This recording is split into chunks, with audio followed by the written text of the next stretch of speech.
Hey guys, Dan here, and Badger, Sterling Self-Defense. All right, I got an FSV wick I got to test out. But before that, some guys were asking me about my cere coating process. All right, I mixed it up a little bit. I started out with a big painting room. Then it was annoying going all the way over to the different part of the shop and painting over there. So I made a setup like this, but much smaller. Wasn't big enough, and I was using, you got to sandblast all the parts. So, in the back I got, I'll show you. Most guys have seen this, but I got the big sandblaster back there, and I had to bring all little parts into that big sandblaster. So now I decided to bring my cere coating and sandblasting all parts into one small unit. So now, guys, you're thinking about doing this, you can buy these. These are way overpriced. Tiny little sandblaster. It's like $300 on Grizzly, but it's a real nice one. But you could build one of these super easy out of plywood. It doesn't take a lot. They're real easy to make. There's a ton of videos online. But I got this one because it's convenient and it's nice and small like I wanted to do little parts. Because otherwise you do little parts and the big one, you drop them in there, they get lost. So, but I process my parts here, get all the sandblasting done. Then I'll show you how it works. Come around to this side. You want a lot of light. That's one thing in paint. You want to be able to see it. So we got the LEDs, and also got another light here, and a cat. Hello, cat. You got your filtration back there. You got a fan that runs underneath. I'm using a Fantech, about 250 CFMs. And now this is a dual purpose. I'll show you how that works. Badger, go away. It's okay. This fan draws air through here, as you can see by my cigarette butt. It's drawing the air all through. Smoke. All right, so it works good. Brings all the paint in there so it doesn't get all over the shop. Now, the problem with a sandblaster is you got to hook up a shop vac or something to it because it gets all smoky and dusty inside of here. So I figured a way around that. Instead of a loud shop vac I got to listen to, I ran some 3/4 PVC pipe into here, ran this line over into the negative side here, where it's pulling air through there. So, little piece of plexiglass goes over here. Cat, really? Stop it. Pulls it into a vacuum, watch. See? Snap it closed, snap it closed. Now this whole area is in a vacuum. It's pulling through that little 3/4 tube up there. And taking the smoke right out. That draws all the air through there, so it doesn't get all smoked out. And I don't have to sit here and listen to a loud shop vac. Pretty cool.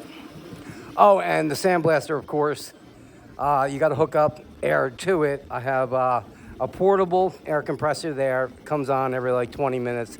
That's kind of loud, but throughout the shop, I have air lines. So I take these air lines and I hook them up to that. This way I ain't got to, once again, listen to a compressor. I just hate the loud noise. I like the pain like watch TV. As you can see, watching Joe Rogan podcast. And printing. But here's some parts, some barrels. Here's a whole batch of barrels. Another good part about having a 3D printer. That's my little painting mount. And I got little plugs that I made that go in the inside here because you don't want paint getting inside the barrel. See if I can find some plugs. Well, they're in there, but I got little plugs that go in here and go in there, and it just hangs up inside of there, and you can hold it and paint it. This is a sleeve barrel, and all the barrels and parts, caps, all kinds of stuff, all kinds of small parts I got to do. But I got everything I need under there, all my different cere color paints and little hangers and compressors and caulk and all kinds of stuff. But it's a pretty good setup. I'm happy with it. Took 3 different setups before I figured out what I really like. And this is really working out well, I think. But we shall see. Time will tell, right, Badger? Just sneaking up alongside me. All right. Let's do what you guys are here for. Test out this FSV wick. Full V-cast internals, freak barrel with 686 sleeve in this.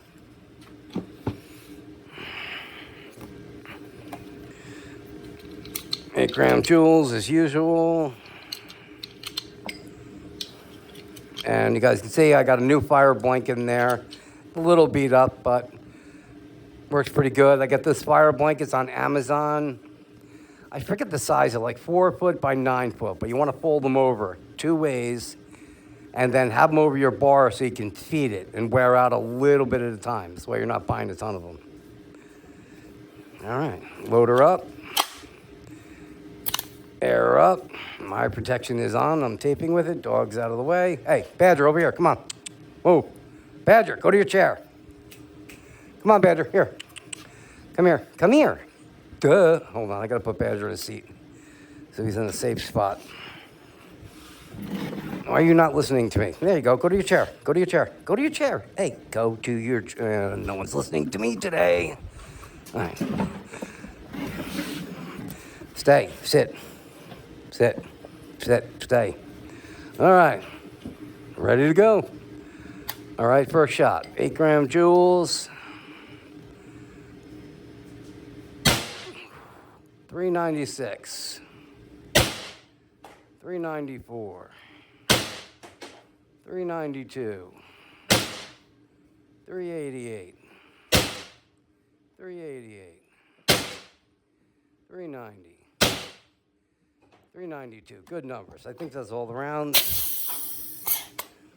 Yep, that was all of them. I counted right for once. All right.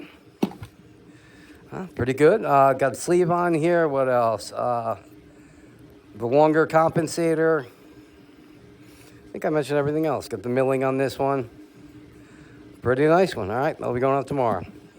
All right, guys, that's it for me. And yeah, I still got the sale running. Any FSV, you buy, you get one of these for free. Right, Badger? All right, Badger. All right, guys, stay safe, and I will see you on the next one.